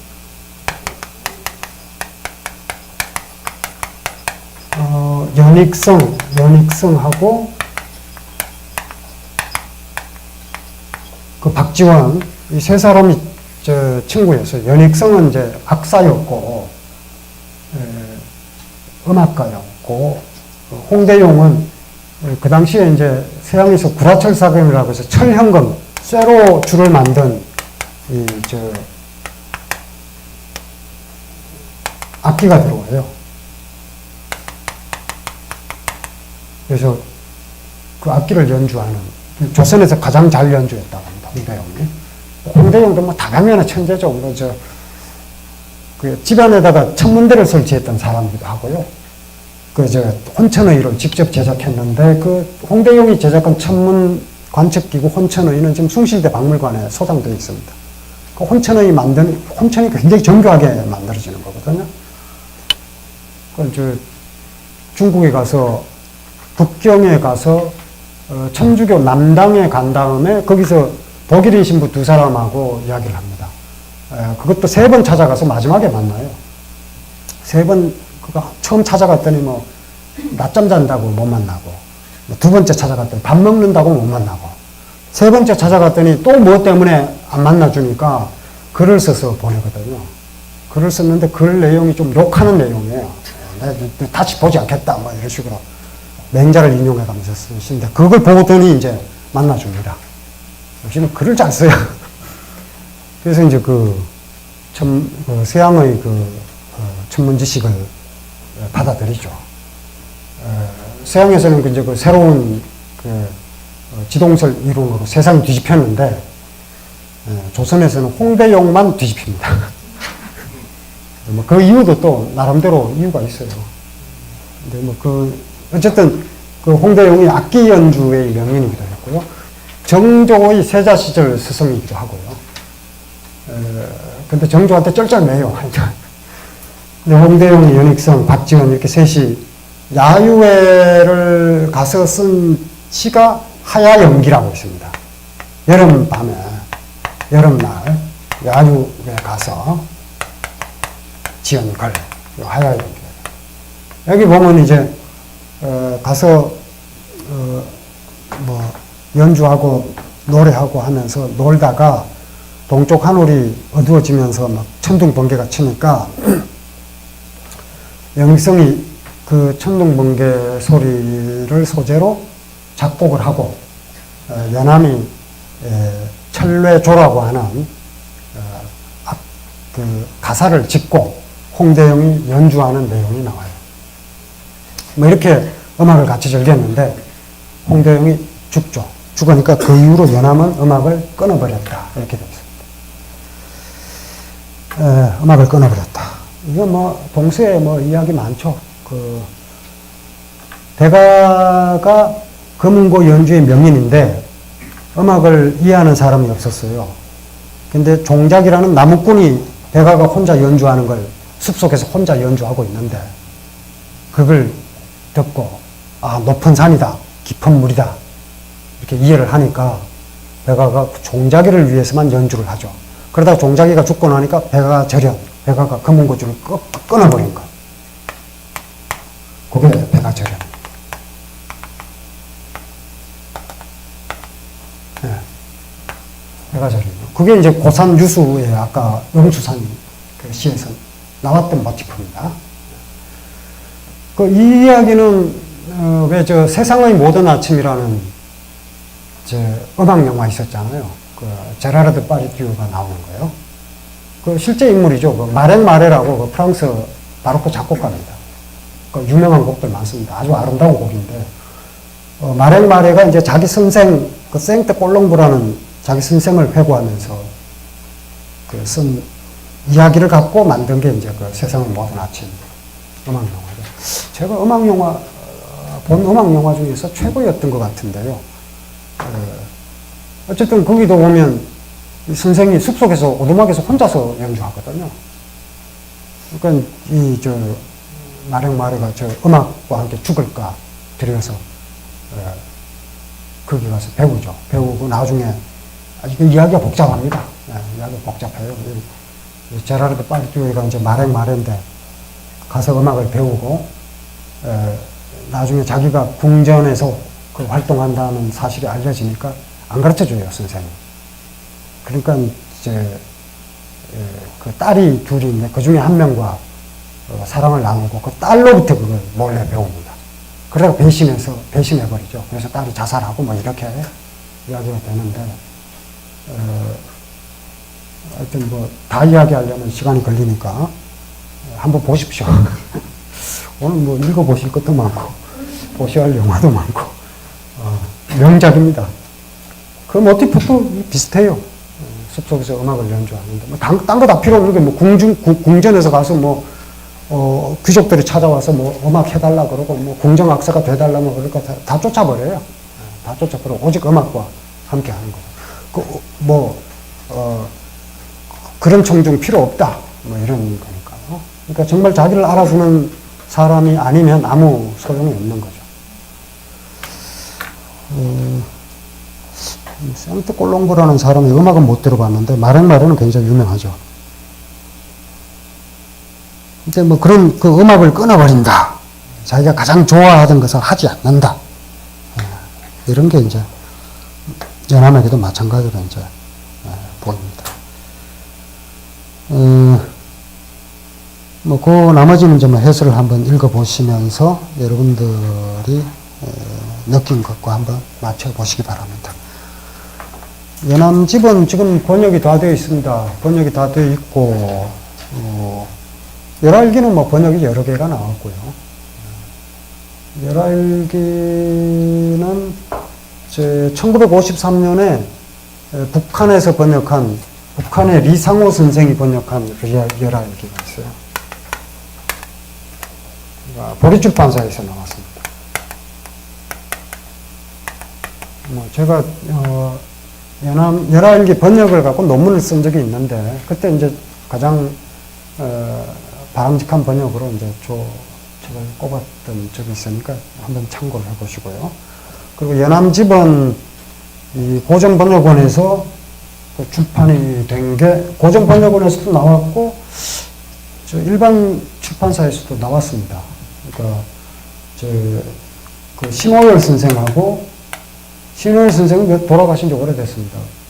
저도 배운 적이 있는데 지금 한국 고전번역원이 됐는데 그 민추에서 이제 강의를 하셨고 신호열 선생과 그 제자가 또 이제 김명호 선생이 이제 서울대 교수인데 이렇게 공력으로 이렇게 연암집인데 번역이 아주 잘 됐습니다. 참고해서 한번 오늘 뭐 몇 가지 소개를 못했습니다만 읽으시면서 한번 감상해 보시기 바랍니다. 네, 오늘 이야기는 여기서 마치고 다음 시간에 다산 정약용과 함께 뵙겠습니다.